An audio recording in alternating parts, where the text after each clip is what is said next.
Vamos ler do 1 ao 4, Mateus 6, de 1 a 4.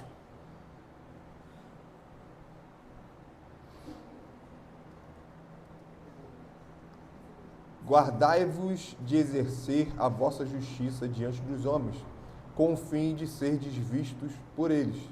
Doutra sorte, não tereis galardão junto de vosso Pai Celeste. Quando, pois, deres esmola, não toques trombeta diante de ti, como fazem os hipócritas, nas sinagogas e nas ruas, para serem glorificados pelos homens. Em verdade vos digo que eles já receberam a recompensa. Tu, porém, ao dares a esmola, ignore a tua mão esquerda o que faz a tua mão direita, para que a tua esmola fique em secreto. E teu Pai, que vê em secreto, te recompensará. Amém. Irmãos, a gente aqui começa uma nova sessão do Sermão do Monte. O pastor Martin Lloyd Jones, ele sumariza muito bem o que nós vimos até aqui. Se a gente voltar uma página aí da nossa Bíblia, nós começamos com as bem-aventuranças, né? Ele fala que é a descrição do crente, né? Humildade, mansidão, devemos ser pacificadores, que mais? Misericordiosos, limpos de coração, sedentos e famintos por justiça. Aqui é a descrição do que o crente deve ser, o que se espera do cristão. A lembrança do que fomos chamados. E aí, na sessão seguinte, que ele traz aqui um sumário, ele coloca o versículo 13 até o versículo 16, onde vai falar sobre como o crente reage ao mundo e como o mundo, diante do crente, reage.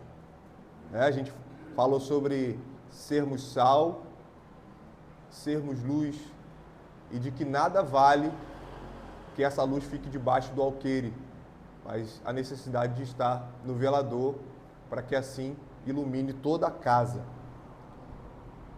Na sessão seguinte, foi colocada sobre a relação entre o crente e a lei.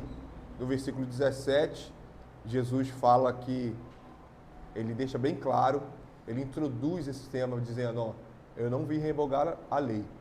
E um dos versículos chaves é o versículo 20, né? Onde foi tocado em vários momentos, em todos os estudos praticamente, desde que nós entramos nessa sessão. Porque vos digo que se a vossa justiça não excederem muito a dos escribas e fariseus, jamais entrareis no reino dos céus. Então, um versículo importantíssimo para essa sessão, para essa última sessão, que terminou semana passada com o nosso irmão Vitor, né?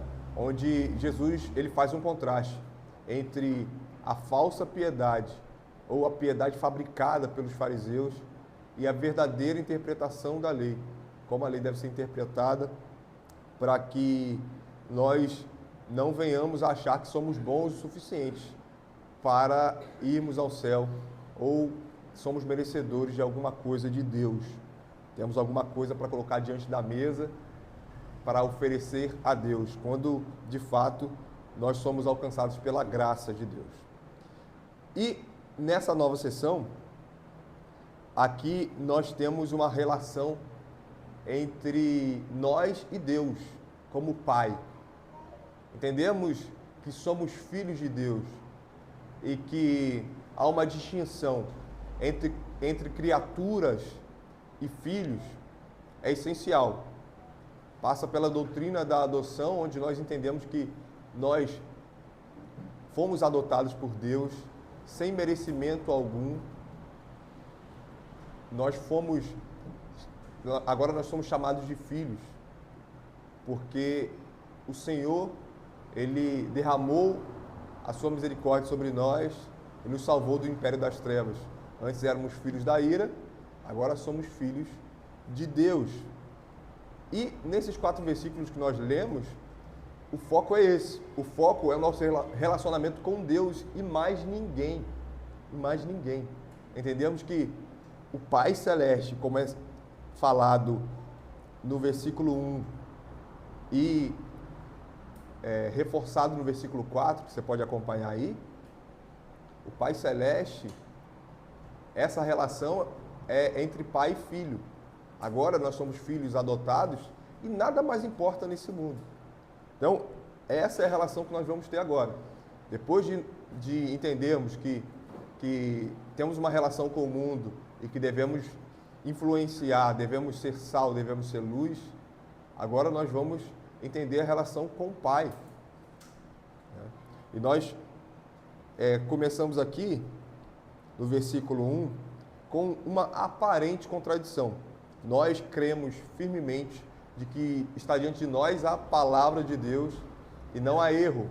Então, de cara nós já sabemos que é aparente contradição e que facilmente isso aqui é quebrado. Por quê? Porque a gente lê aqui: guardai-vos de exercer a vossa justiça diante dos homens. Veja, guardai-vos vem no sentido de tomar cuidado. Toma cuidado ao exercer a vossa justiça diante dos homens. Se a gente voltar em alguns versículos que a gente já comentou aqui, ó, por exemplo, o versículo 16, ó, assim brilhe também a vossa luz diante dos homens. Jesus aqui, ele está ordenando para que a nossa luz brilhe diante dos homens. E como se brilha a luz do cristão diante dos homens? Para que vejam as vossas boas obras. Como que brilha a luz dos homens? Ou melhor, como que brilha a luz do cristão diante dos homens? Praticando boas obras. Praticando boas obras. Certo, irmãos? E veja, no versículo 1 de Mateus 6, vai dizer que nós devemos tomar cuidado ao exercer a vossa justiça. Exercer vem de quê? Vem de praticar, certo? Então a gente pratica a justiça. E aí a gente poderia dizer, a solução entre brilhe a vossa luz diante dos homens, pratique a justiça diante dos homens, e agora de tomar cuidado ao exercer a luz diante dos homens, poderia estar em vossa justiça, a questão da justiça própria. Então eu tenho que tomar cuidado ao exercer a minha justiça própria diante dos homens. Mas aí teria outro problema. Porque no versículo 20, que a gente acabou de ler, que é um dos versículos mais importantes, vamos assim dizer, porque eu vos digo que se a vossa justiça, ou seja, a vossa justiça não exceder em muito a dos escribas e fariseus. Veja a relação que se mantém em todo o Sermão do Monte, onde muitas vezes nós, pecadores e errantes que somos, limitados, nós desvinculamos uma parte da outra, né? A gente lê, a gente faz a nossa devocional no capítulo 5. Aí amanhã, como se fosse outra coisa totalmente distinta, nós tiramos verdade do versículo 6 e, por falta às vezes de capacidade nossa, nós não fazemos relação entre os dois capítulos, não é? Isso é muito fácil fazer porque, de fato, somos limitados, como eu já disse. Mas veja que Jesus está falando da mesma coisa. A vossa justiça, ele fala no versículo 1 de Mateus 6 e a vossa justiça no versículo 20 de Mateus 5. E são termos idênticos aí, quando ele fala sobre boas obras, não é? Boas obras no versículo 17 ou 16. 16, que ele fala que nós devemos praticar boas obras. E foi para isso que fomos chamados. Então agora vem a questão, como que nós devemos tomar cuidado ao exercer ou praticar a nossa justiça? O versículo continua assim: diante dos homens, com o fim de sermos vistos por eles. Aqui, irmãos, está o fim. O fim é qual? Serdes vistos por eles. Aí a gente volta na primeira pergunta do nosso catecismo, que é tão linda e tão simples, né? Tão fácil de memorizar e deve estar na nossa mente constantemente. Qual o fim principal do homem?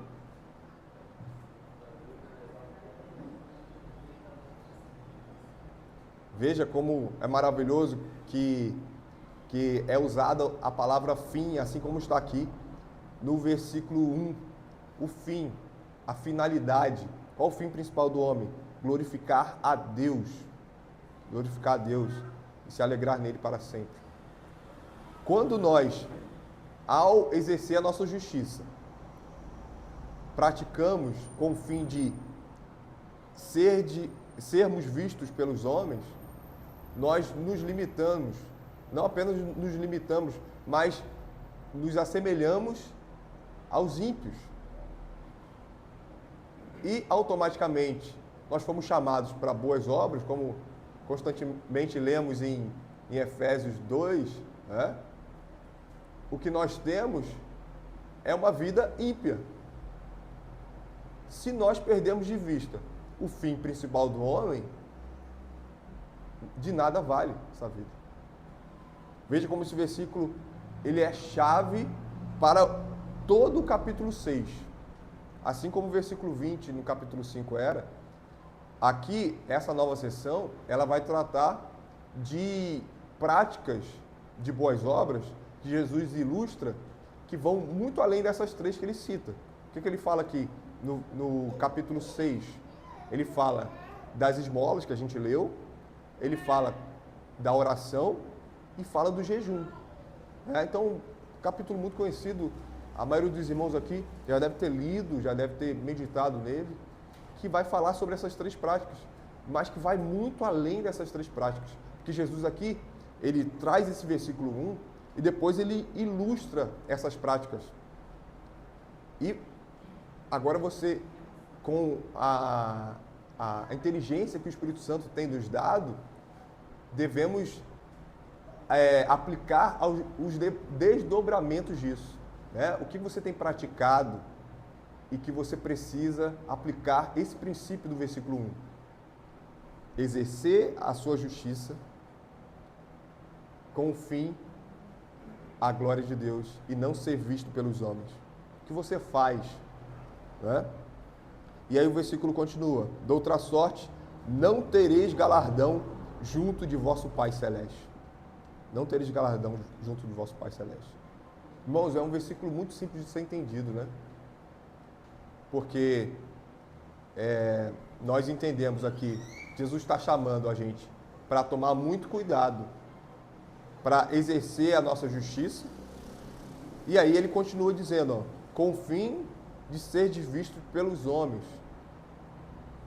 Ou seja, é muito fácil nós cairmos nesse pecado. Nós vamos falar sobre isso, os irmãos, sempre lembrando, os irmãos fiquem à vontade para comentar e para perguntar, porque é um pecado que constantemente caímos. E muitas vezes nem notamos, para ver o quão pecadores nós somos e limitados.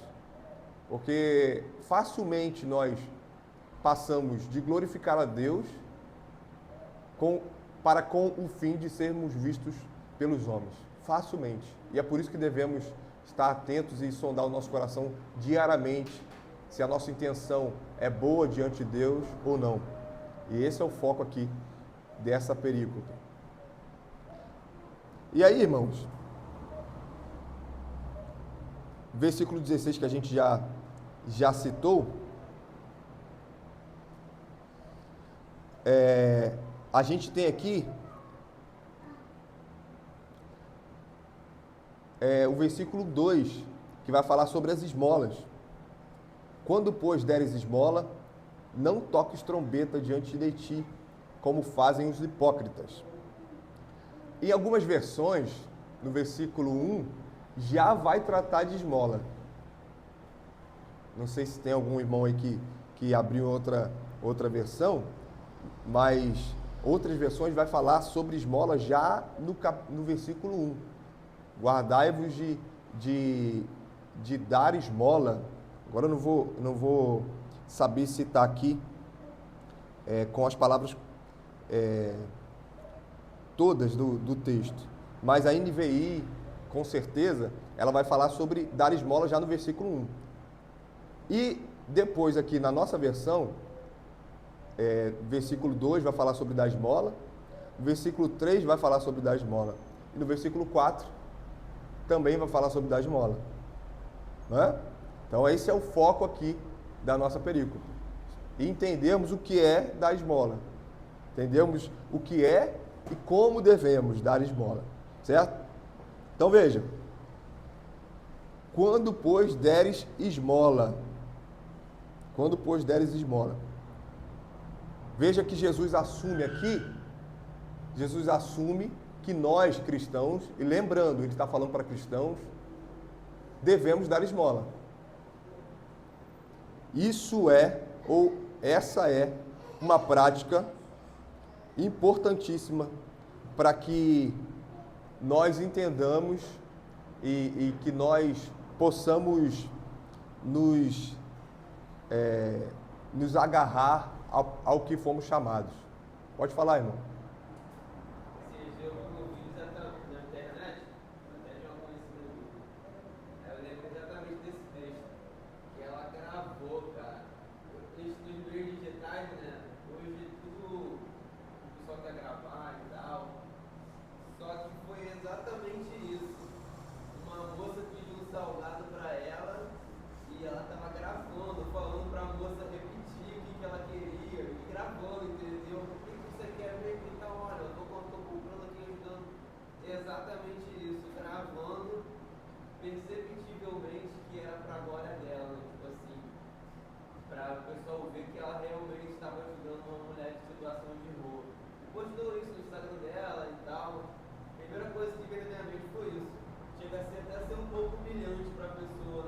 Exatamente.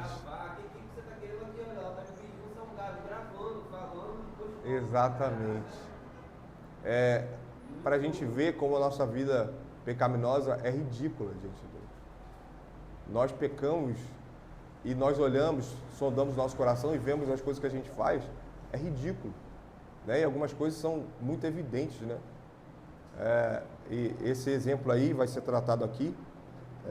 Vai falar sobre não tocar a trombeta, perdão, vai falar sobre isso, e de como isso nós trazendo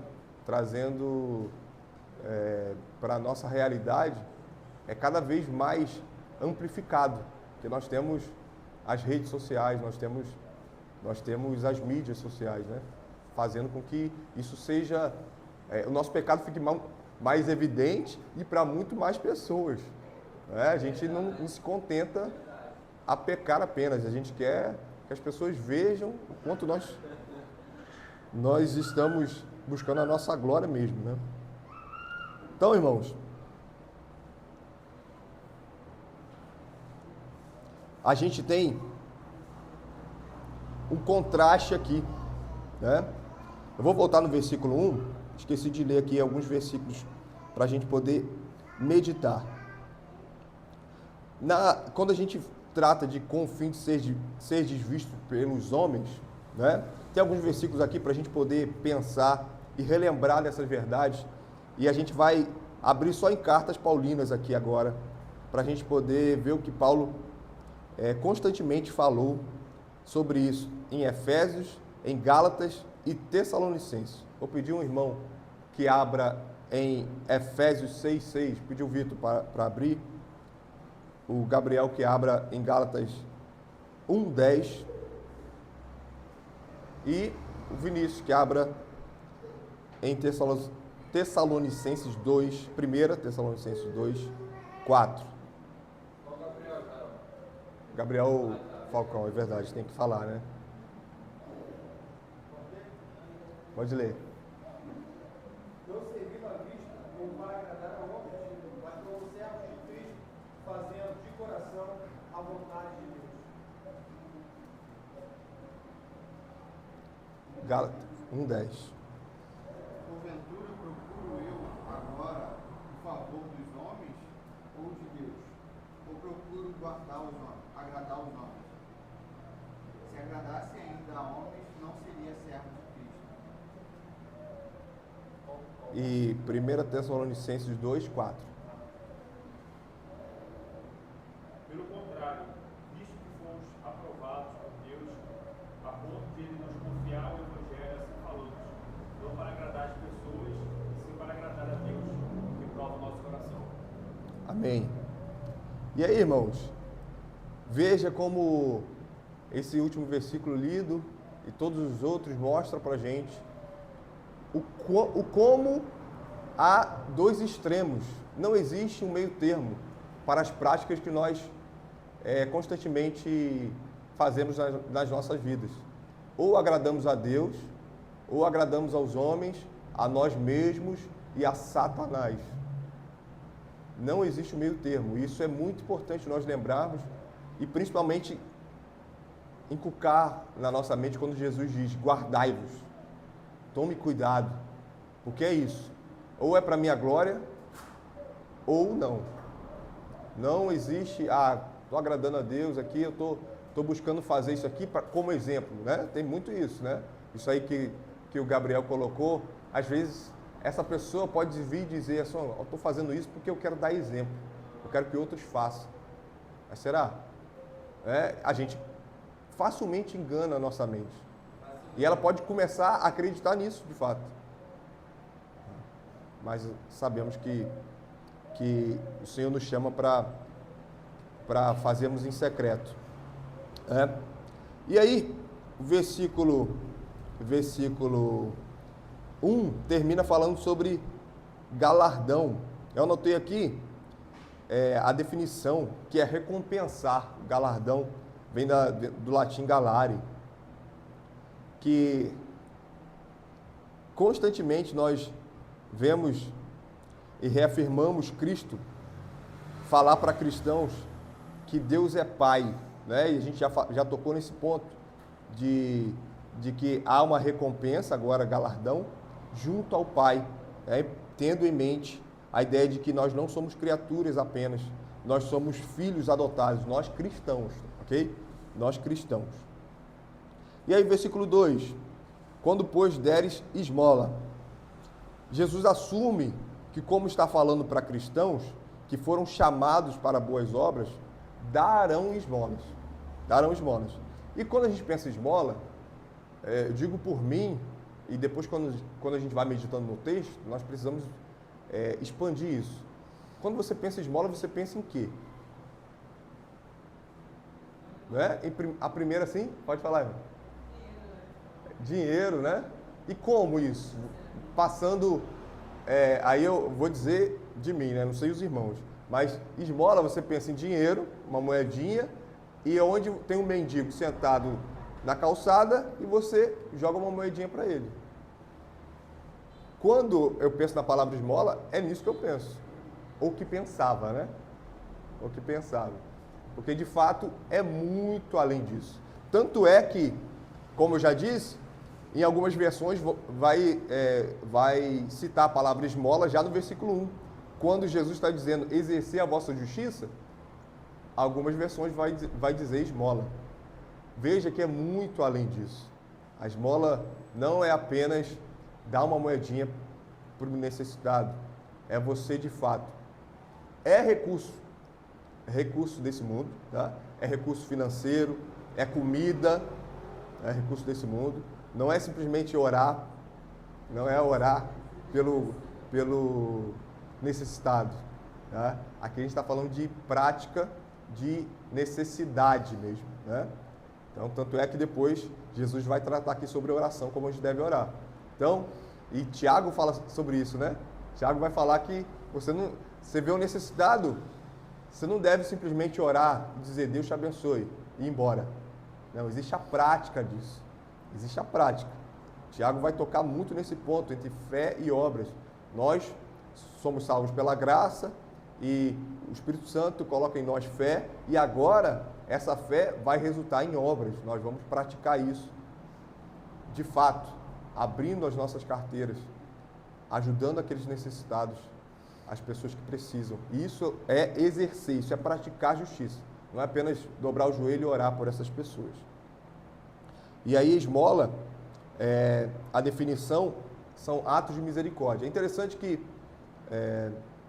aqui, e principalmente nesse contexto e anterior a isso, no tempo interbíblico, onde não tinha o templo onde as pessoas iam fazer seus sacrifícios, a esmola, ela começou, pela interpretação dos judeus, ter um peso muito maior, porque eles não tinham lugar para fazer sacrifício. Então, a esmola, como prática de justiça, ganhou um peso muito grande. E é por isso que a gente vê Jesus falando aqui, ó, não toques trombeta diante de ti, como fazem os hipócritas nas sinagogas e nas ruas. Quem Jesus está falando aqui quando ele fala de hipócritas nas sinagogas? Os fariseus. Está bem claro aqui para a gente, né? Principalmente quando a gente lê Mateus 23, onde tem os ais ali, ele vai falar diretamente para os fariseus, né? Mostrando a hipocrisia deles. E o versículo continua, como a gente leu, como fazem os hipócritas. Vou ler uma definição aqui da palavra hipócrita, que vem do grego hipócrites, que significa ator, olha só. Isso porque os antigos atores usavam máscaras para representar diferentes personagens em uma peça. Assim, eles podiam fingir ser quem não eram na vida real. Hoje em dia, essa palavra é usada para descrever qualquer pessoa que age de forma contrária à sua verdadeira personalidade. Ou seja, você coloca a máscara e ali você representa alguém que você não é. Você está sendo, de fato, está praticando a hipocrisia. E veja como essa definição nos ajuda a entender a palavra e entendermos o quanto nós somos hipócritas. Porque nós lemos isso aqui e nós começamos a aplicar, a sondar o nosso coração e ver a necessidade de nós guardarmos de exercer a nossa justiça diante dos homens. E aí, o versículo 3 vai falar: tu, porém, ao dares a esmola, ignore a tua mão esquerda o que faz a tua mão direita, para que a tua esmola fique em secreto, e teu pai, que vem em secreto, te recompensará. Irmãos, veja, aqui,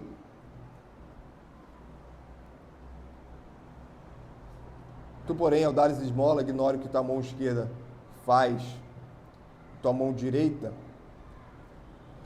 É interessante como a gente pode relacionar isso à trombeta. A trombeta, a gente vai meditando sobre o texto, né? Vai pensando sobre algumas ideias. Porque todo mundo aqui conhece, todo mundo conhece o trompete? Todo mundo consegue criar na mente aí um trompete? Tem alguém que não conhece o instrumento?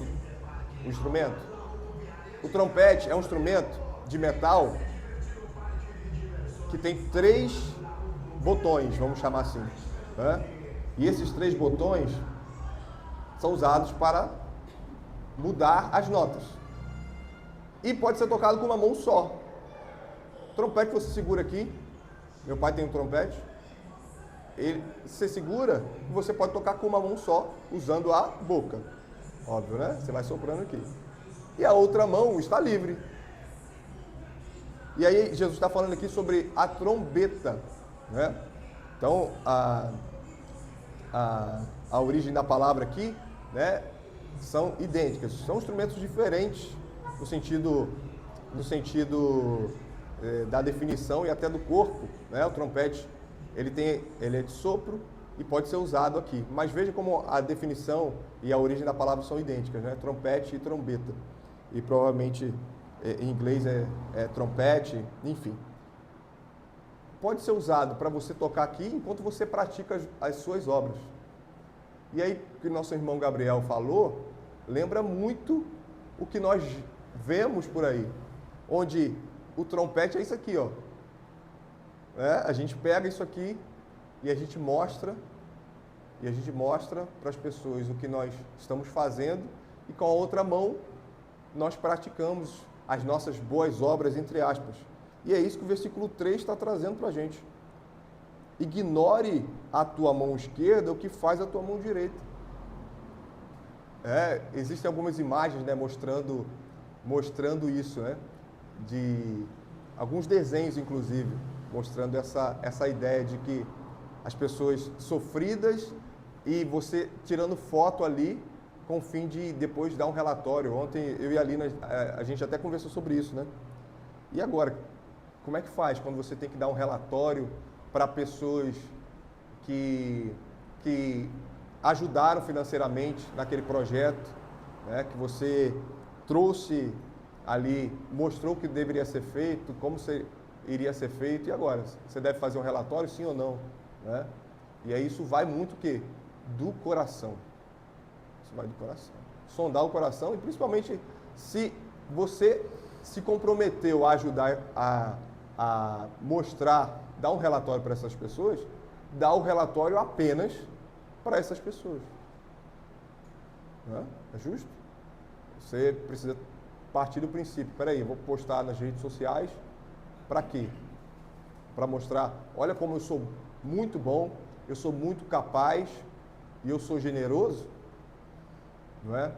Então, de fato, além, já foi falado isso no catecúmeno, além de que muito... Ou pode falar, irmão. Não vi o dedinho, só vi o dedinho quando... Não, essa questão aí do relatório, né? Eu acho que entra na questão que ajuda a gente a olhar, é o recurso, né? Por exemplo, se o recurso é pessoal, seu próprio dinheiro, o relatório, ele é meio totalmente dispensável. Totalmente, né? totalmente. Dinheiro, então você acaba caindo no sentido de realmente mostrar o que está fazendo.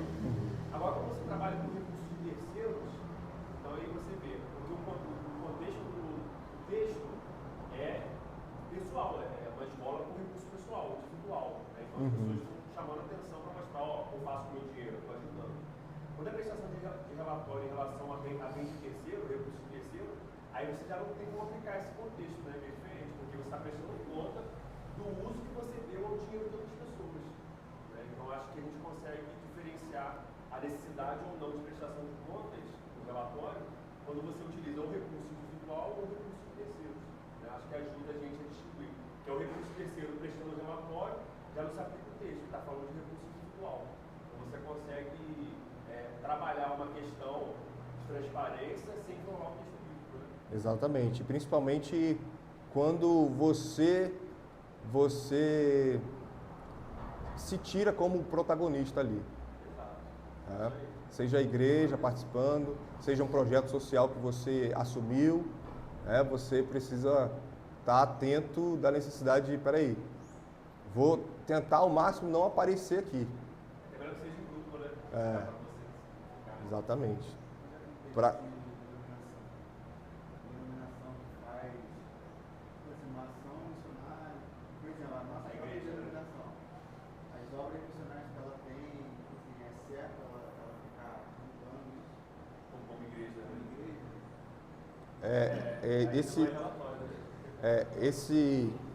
Esse ponto está aqui em uma das aplicações que a gente pretende fazer, passa muito pela questão de sermos criteriosos, né?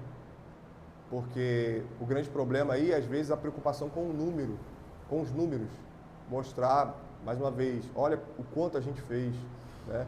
Quando não há critério, principalmente do que a gente viu na pregação de Eclesiastes, nós vimos aqui mesmo no Sermão do Monte, a questão de termos em mente quem nós devemos ajudar.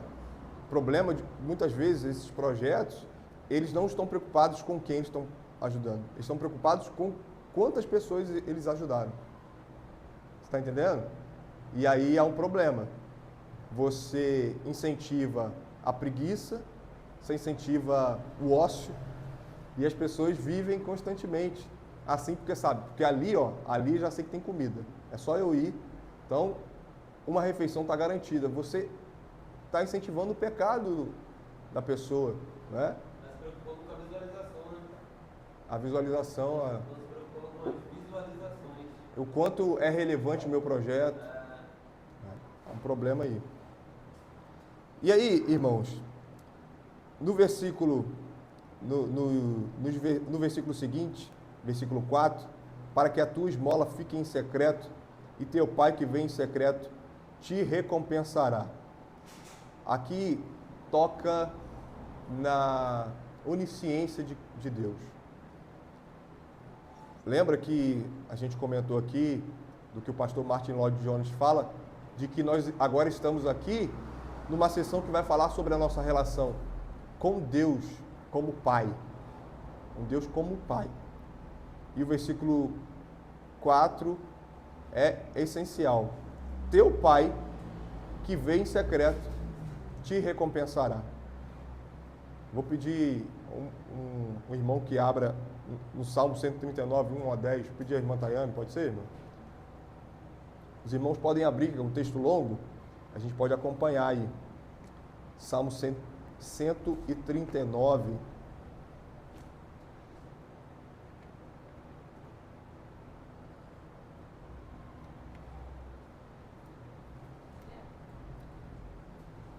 Pode ler. Senhor, tu me sondaste e me conheces. Tu sabes que vou assentar e vou levantar. De longe entendes o meu pensamento. Cercas o meu andar e o meu deitar, e conheces todos os meus caminhos. Não havendo ainda palavra alguma na minha língua, eis que logo, ó Senhor, tu conheces. Tu me cercastes por detrás e por diante, e puseste sobre mim a tua mão. Tal conhecimento é para mim maravilhosíssimo, tão alto que não o posso atingir. Para onde me irei do teu espírito? Ou para onde fugirei da tua face? Se subir ao céu, lá tu estás.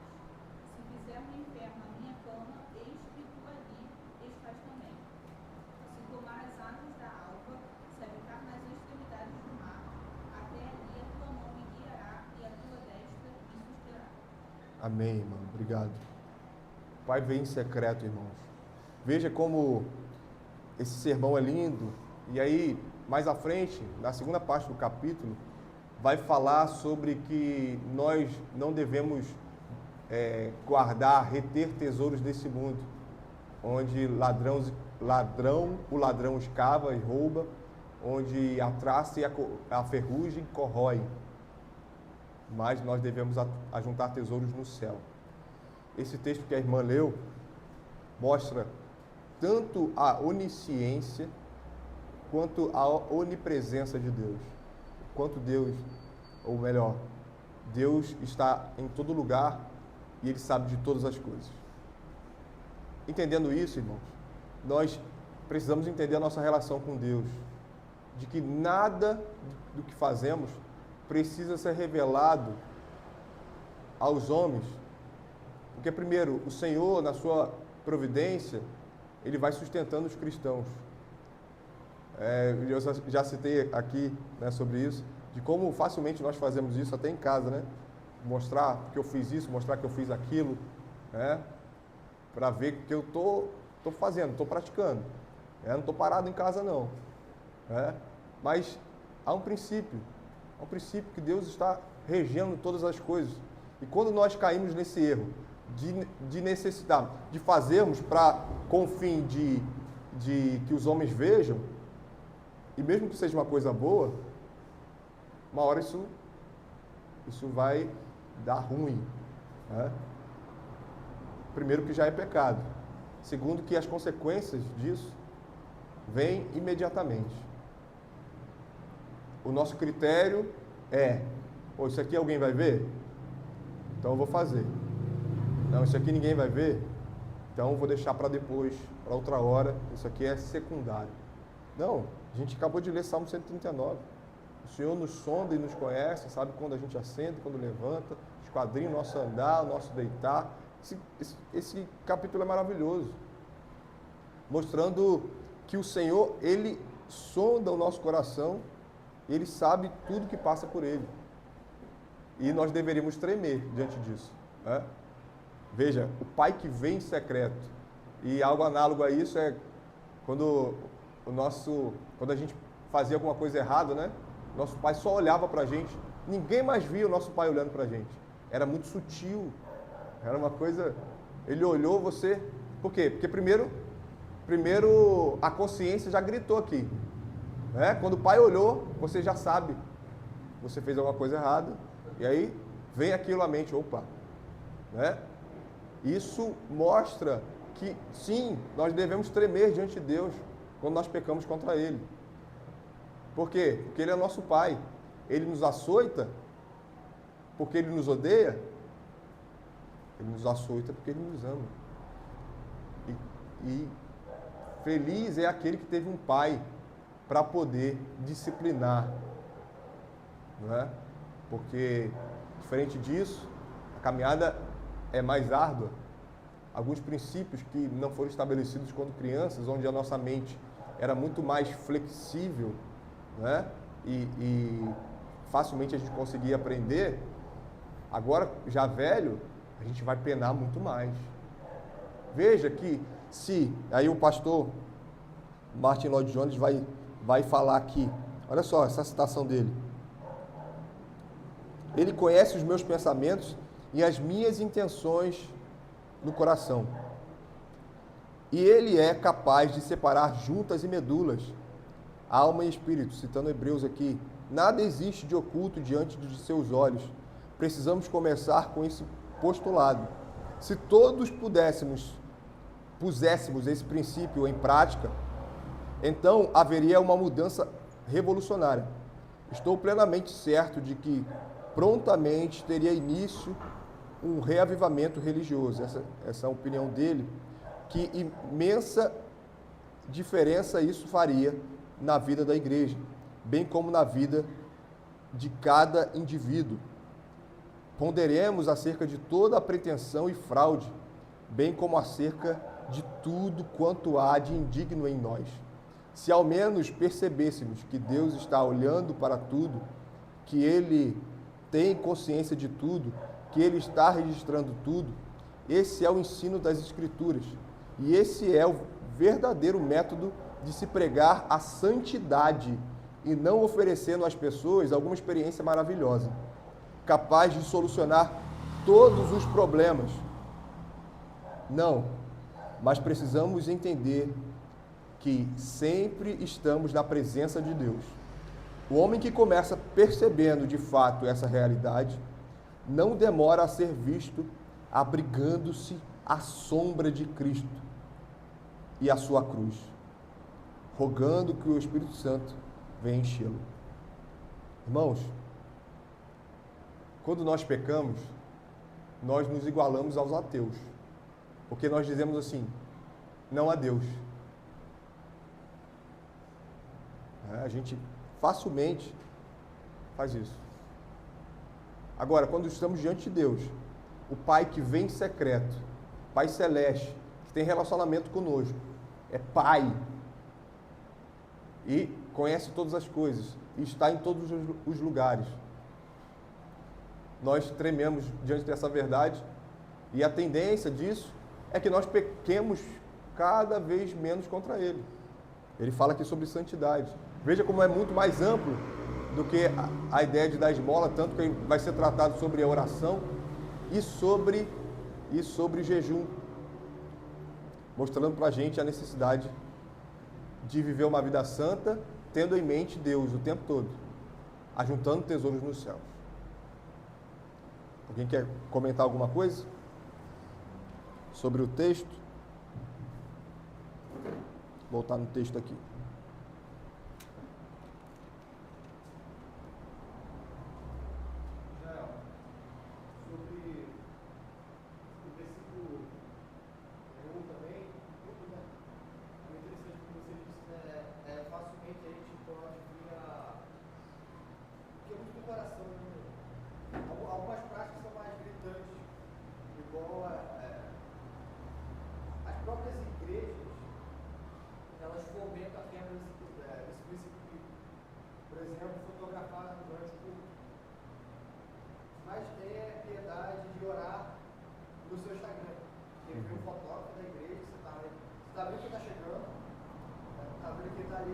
Aí tu fecha o olho, ergue a mão e começa a cantar.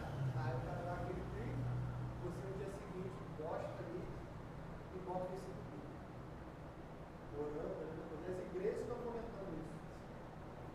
Algumas vezes também a gente pode, não que isso é errado assim, no meio de culto, tem que ter força para mostrar a piedade, não é errado assim, né? Mas o outro erro que vai depender do coração, muitas das vezes, aí cada, o Senhor vai dizer, né, no coração de cada um, que não é errado assim. Por exemplo, a gente pode achar um texto bíblico interessante que fotografar a nossa Bíblia, porque aquele texto a gente acredita que ele nem aparece a gente, só o texto. Então esse texto aqui é algo que é bom para os meus amigos do trabalho. Eu estou evangelizando eles, né, e mostrar isso aqui que a gente conversou em tal dia. Totalmente legítimo, totalmente bíblico, né, totalmente cristocêntrico. Ou você também, por isso é só o coração, por isso que é a dificuldade, você disse, o coração 3 vezes vai determinar. Então aqui está vendo ser muito longe. Ou a gente pode postar para mostrar que a gente é piedoso, para mostrar que a gente é bíblico. A mesma coisa acontece com livros cristãos. Muitas pessoas mostram o livro cristão toda hora está postando o livro cristão para mostrar o quanto ele conhece de teologia, de livros cristãos e mostrar o quão erudito na fé ele é. E assim o Instagram hoje, o Facebook, mais o Instagram, né? Ele vai virando esse palco de trombeta em que as pessoas querem apontar a santidade, querem apontar pastores, né? Ou pessoas que o pastor dá um estudo, dá um culto, já pede para as esposa, para namorar, tirar uma fatia, no dia seguinte já posta o versículo bíblico mostrando a santidade dele ali. Né? Não que seja errado em si, né? Mas perceba, como você disse, como a nossa própria mente já vai distorcendo e começando a ver ali o protagonismo da própria fé. A pessoa quer palco, ela quer mostrar ali. E a gente vê muito isso, né? Toda hora as pessoas até mesmo que vão se perdendo, né? Toda hora mostra a foto de si e quer mostrar texto bíblico. Mostra a foto de si, quer mostrar uma doutrina, tá ele assim falando, doutrina da justificação. Precisa falar, mostrar uma foto sobre uma doutrina da justificação. E o pior, como disse o irmão Gabriel, é que as pessoas, os próprios ímpios, veem aquilo e acham ridículo. Acham ridículo, porque de fato é, e há um discernimento dos ímpios quanto a isso. E o cristão está ali, porque, como você falou, né, a mente já está acostumada e você vai fazendo isso constantemente. Né? Se não tiver nenhum irmão para chegar junto dele e falar, ó, dá uma segurada, não tá legal. Não tá legal, não tá bom isso aí que você está fazendo. E é muito isso que ele falou, né? Acho que está muito ligado com a motivação. Às vezes a gente pode transformar algo que é bom e ruim para a nossa motivação. Então, assim, eu trabalho com rede social, eu vejo, né, que tem muito essa questão que você trouxe, né? A percepção que as pessoas têm daquilo que você está postando. Então, tudo que você posta, você está querendo comunicar alguma coisa, mesmo que você não seja de forma perceptível para você está comunicando algo, né? O tempo todo a gente está comunicando algo. Então, qual que é a motivação de eu estar fazendo isso? Que essa é a pergunta. Pô, eu estou fazendo isso para minha autopromoção ou para eu parecer, transmitir alguma coisa, né, no sentido de santidade, ou de, enfim, ou eu estou fazendo isso para a glória de Deus. Né? Acho que essa é a principal motivação. E os exemplos que a gente trouxe trata justamente disso, tanto do fariseu, né, que está ali se autopromovendo, né, com alguns símbolos ali que remetam, né, à santidade, enquanto o cara também que dá esmola para se autopromover, no sentido de que ele é bom, que ele está promovendo a caridade e tudo mais. Exato. Isso aí. Estamos nesse erro facilmente. Aí, irmãos, algumas aplicações para a gente ir meditando sobre isso, e os irmãos também podem falar, né, que já foi tocado aqui sobre o ponto de sermos criteriosos. Nós precisamos ter critério a quem nós ajudamos, que quando nós ajudamos a qualquer um, nós automaticamente estamos deixando de ajudar aquele que realmente necessita. Seja por questão de tempo, porque como a gente viu, esmola são atos de misericórdia. Você pode ir limpar a casa de um irmão, né? Você pode comprar um feijão, um dinheiro realmente para passagem. Tudo isso são esmolas. Esmolas, são atos de misericórdia. E aí, essa parte do critério passa por aquilo que a gente falou sobre a gente querer ajudar a muitas pessoas e não usar os princípios bíblicos para isso. E aí a gente peca porque estamos glorificando não só os homens, mas o fim de tudo é glorificar nós mesmos, né? Ou seja, a ideia de que eu vou fazer aqui é muitas vezes para a nossa própria glória. As pessoas vão ver, ou a gente vai agradar aquelas pessoas com que fim? De sermos agradados. Né? Então, pecado contra Deus. É bom quando a gente vai fazer alguma coisa ou pensar antes, né? Quem vai ser glorificado, né? Essa pergunta na nossa ciência. Quando você vai postar alguma coisa no Instagram, igual, por exemplo, algumas questões, nós somos tentados a compartilhar, né? No Instagram. Às vezes tem que discernir as coisas, né? Fazer uma pergunta, qual o efeito pode se dar em uma repostagem dessa aqui? Acho que isso se aplica, a ideia do cristão discernir é justamente isso, né? Ele parar, analisar, pedir ao Senhor sabedoria e, à luz das Escrituras, ele tentar ver os efeitos para além, né? Sem ser limitado, né, no horizonte. Então, quando você consegue fazer isso, à luz da Escritura, você evita muito problema, né? Algumas polêmicas, ou você acabar ofendendo uma pessoa, porque você não considerou aquela pessoa especificamente que está naquela situação que você compartilhou, é uma exceção e você não considerou aquela exceção. Isso. Então, o contexto é importante, o tempo, né? Alguma polêmica, às vezes a gente quer postar sobre algum assunto. Um ponto só, olhando só um ponto. Aí acabamos por praticar polícia, né? Acabamos não considerando uma exceção, um irmão ali que está naquela situação. Nós já presenciamos isso, né? Uma pessoa compartilhou uma questão que era até interessante, mas ela falou de forma genérica, né? E acabou atingindo uma pessoa que estava naquela situação delicada ali, que se sentiu ofendida, porque a pessoa que postou não abriu essa exceção ali. Então você vê que totalmente inevitável, né? Então acho que na questão que a gente está aplicando da esmola, de você compartilhar no Instagram ou foto sua, acho que você tem que fazer essa pergunta antes, né? Para quê, né? Para que compartilhar? Qual o propósito disso? Será que é para Deus mesmo? Porque se nós temos o Espírito Santo dentro de nós, é uma verdade. Desse questionamento, à luz das Escrituras, a gente vai ser guiado se é o nosso coração ou não. Na dúvida, é porque é para você. Na dúvida, se tem dúvida, né? Pro erro. Eu não sei se é para a glória de Deus ou para a minha glória aqui, não pode. Possivelmente é para a sua glória. A resposta está dada. Teve dúvida. Interessante que essa semana teve uma notícia de um youtuber bem famoso dos Estados Unidos. Ele foi para o Quênia e ele abriu 100 poços. Eu nem sei como dar o nome daqueles poços, porque não são artesianos, né? São poços bem profundos e onde, para se ter uma ideia, em várias comunidades, né, as comunidades no Quênia, para a maioria delas mais de 1.000 pessoas. Então isso dá, faça a conta simples aí, 100 poços para mais de 1.000 pessoas em cada comunidade, 100.000 pessoas, né? E aí cada poço tem possibilidade de durar 30 anos.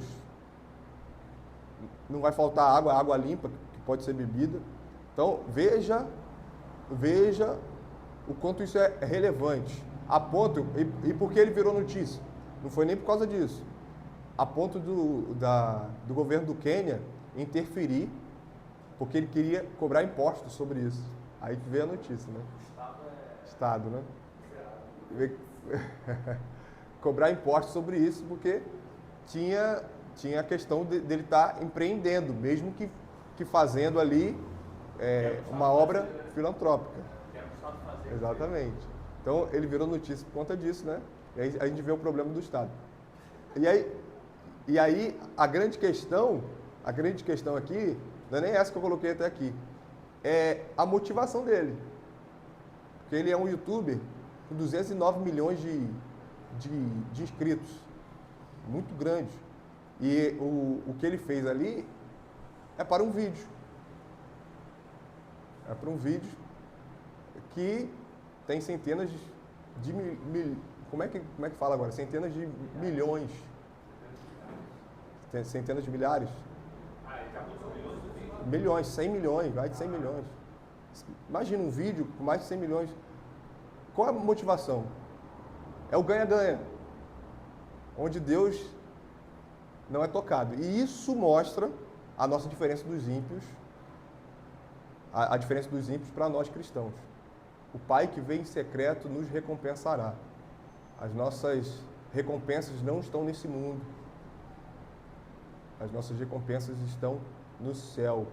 O galardão está separado para nós e nós devemos sim desejar o céu.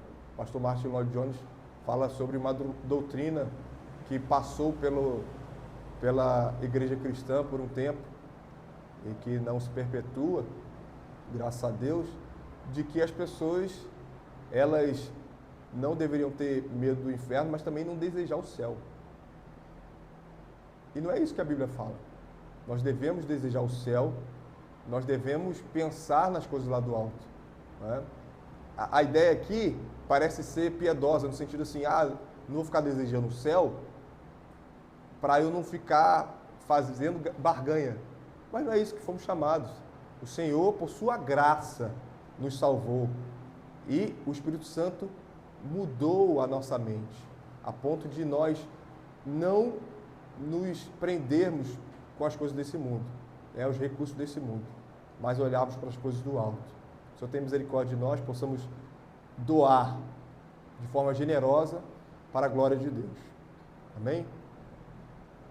Alguém quer falar mais alguma coisa antes da gente orar? É interessante essa questão de falar para o céu. Tem isso mesmo, né? Que você está falando, eu vou